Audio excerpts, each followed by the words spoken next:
1001. O alfa 2, vamos fazer assim, alfa 2, alfa 1. Certo? Esses três caras que estão aqui são a base, né, do espaço dessa representação do SU3. Da mesma forma como antes, lá no SU2, a gente partia do peso máximo, aplicava o operador de abaixamento e ia até esgotar a base toda. Só que aqui a base já está construída, porque é uma matriz tridimensional, eu já sei a cara dela, então o serviço todo já está feito aqui. Tá certo? A gente não precisou fazer o mesmo serviço que a gente fez aqui genérico para o SU2. Né? Ali a gente já está com o serviço pronto. Já temos a base de Gelman na mão da gente. Né? Então estamos com todos os vetores base, estamos com todos os pesos dessa representação, né? Que é a representação 3. E se eu quisesse colocar esses caras num gráfico, por exemplo, né? Mostrar em que posição da rede de pesos que eles estão, eu poderia fazer esse gráfico e ia dar um negócio assim, quer ver? Ó? Esse cara aqui, eu ia ocupar essa posição aqui, ó, 0, menos 1 sobre raiz de 3. Esse aqui ia ocupar essa posição, que é 1 meio, 1 sobre 2 raiz de 3. E esse outro, né, ia para menos 1 meio e na mesma altura, 1 sobre 2 raiz de 3. Né? Ou seja, você tinha esse triângulozinho aparecendo aí, que é famoso. Vou dizer uma imbecilidade que eu estou perguntando, mas você tem a ver com aqueles diagramas de esqueci, né? Não. De Gelman, né? Não tem nada a ver com isso, não. Tem tudo a ver com isso. Porque eu nunca entendi esses diagramas. Então, só eu estou repassando as figuras, como diz o cara. Agora você está entendendo. Começando, vamos chegar lá. É isso mesmo. Né? Quer dizer, você vai... esses altovalores do H1 e do H2, eles vão ser números quânticos. Eles vão estar associados com o terceiro componente do isospin com hipercarga. Entende? E eles vão justamente... são essas coisas que foram medidas fisicamente. Né? O cara sabia, olha, próton, por exemplo, o isospin dele, né, próton neutro. Então o isospin dele era I3, né, era 1 meio. O neutro, I3 igual a menos 1 meio. Né? Então o isospin, você, nas interações fortes, né, você já tinha classificado as coisas de acordo com múltipletos de isospin. Os píons, por exemplo, estavam na representação de isospin total 1. Os nêutron e próton era uma representação de isospin 1 meio. Né? Então você sabia a terceira componente do isospin de cada partícula, vamos dizer, de cada rádio que você tinha. Você também tinha hipercarga, que era outro número que apareceu por outros motivos. Né? Então, o cara se deu o trabalho de fazer esses gráficos, colocar, fazer um plot bidimensional. Nesse eixo vai isospin, nesse eixo vai hipercarga, tá certo? E ele caiu nas representações da SU3, cara. Reconhecer as representações da SU3 só foi possível porque ele passou por essa história toda. Aliás, ele passou por mais do que isso. Né? Gelman. Né? E não sei quem trabalhou junto, Zweig, né? Não sei. Ele não fez isso sozinho. Tinha gente ajudando. Né? Mas o fato é que quando você pegou e fez essa brincadeira de tabela periódica, vamos dizer, brincadeira de Mendeleev, né? Você observou que as representações, a posição desses pontos, onde você entrava com isospin e hipercarga, davam exatamente os diagramas de pesos da SU3.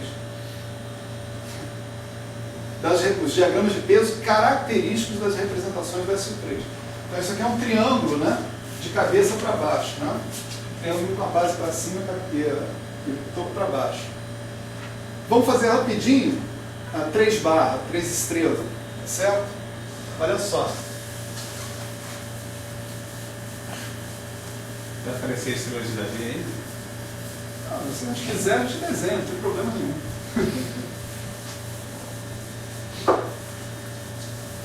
Você quer saber se tem alguma representação no S3 associada com a estrela de Davi? Não. Isso? Você com essa outra... Acho que não, acho que não. Acho que não. Então, isso daqui foi a representação 3, tá certo?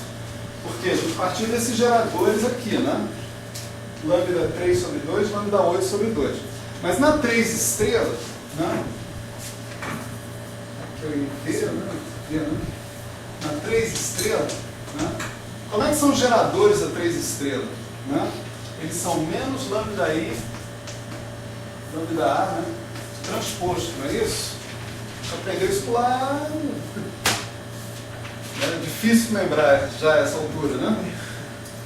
A gente começou mostrando o seguinte: se eu tenho uma representação, né, que é a representação de Gell-Mann, né, a matriz de Gell-Mann, se eu simplesmente conjugar as matrizes e tomar um sinal de menos, eu também tenho uma representação.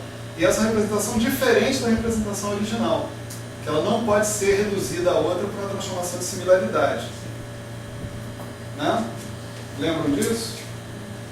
Então, é simplesmente menos lambda A transposto. Mas essas matrizes, lambda 3 e lambda 2, são diagonais, então a transposição não dá em nada. Né? Mas tem um menos ali na frente. Então, na representação 3 estrelas, menos lambda 3 transposto sobre 2 é 1 meio, menos 1,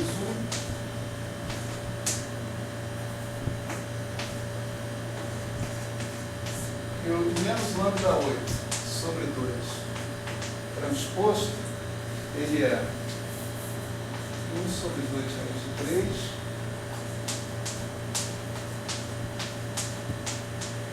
menos 1, mais 2, né? Então daí você pode ler mesmo, que nem a gente leu ali, os pesos, né? Só ler. Isso é Mi1, Mi2, Mi barra 1, Mi barra 2, Mi barra 3, Mi barra 3. Né? Então os nossos pesos aqui são os seguintes: Mi1 igual a lambda 2 igual a 1 meio menos 1 sobre 2 raiz de 3. Esse cara aqui é o outro peso fundamental. Pode virar as folhas do caderno e voltar lá, vocês vão ver que o segundo peso fundamental que foi calculado, nós calculamos, é esse cara aqui. Tá?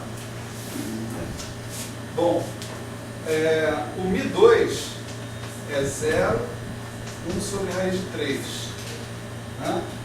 E o Mi3 é menos 1 meio, menos 1 sobre 2 raiz de 3. Certo? Novamente, a gente tem o seguinte, que o Mi2 é o Mi1 menos alfa 2, e que o Mi3 é o Mi1 menos alfa 1 menos alfa 2. Certo? Novamente, esses estados, eles são obtidos assim, né? Mi1 e menos alfa 2, Mi1 e menos alfa 1 e menos alfa 2, Mi1. Novamente, eles são obtidos como a aplicação de operadores de escada sobre um vetor de peso máximo. Qual é o maior dos 3 pesos aqui? Claramente é esse.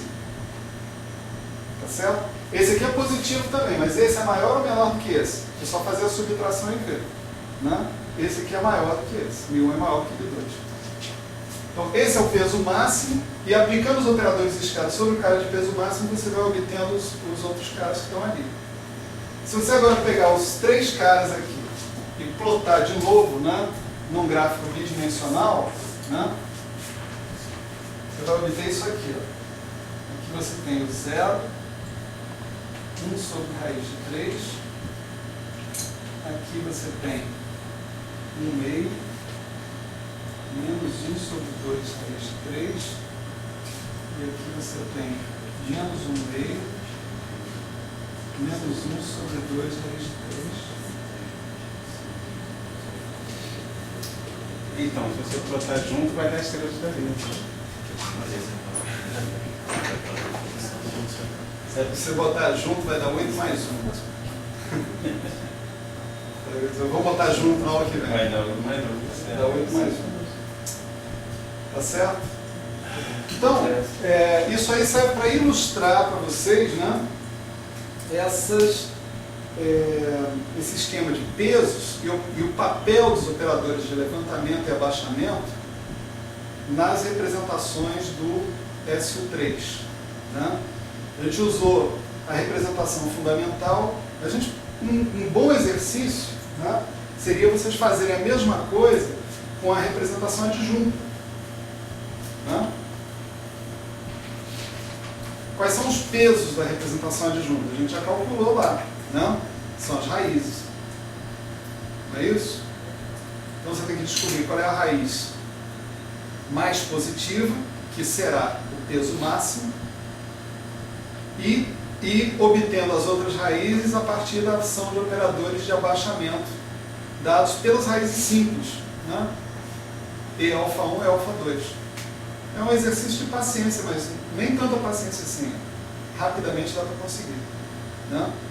E você vai ver que também a representação adjunta cai no mesmo esquema. Então, você pode obter a representação adjunta igualzinho desse jeito. Na verdade, tem um algoritmo para fazer isso. Né? Nós não vamos falar sobre isso. Né? Da mesma maneira, tipo assim, a gente poderia pegar e falar desse algoritmo para obter as representações de uma maneira geral, né? Que generalizaria aquele algoritmo do SU2. Porque uma questão que pode vir à mente, né, é a seguinte: qual a raiz que eu escolho para aplicar com o operador de abaixamento? Tá certo?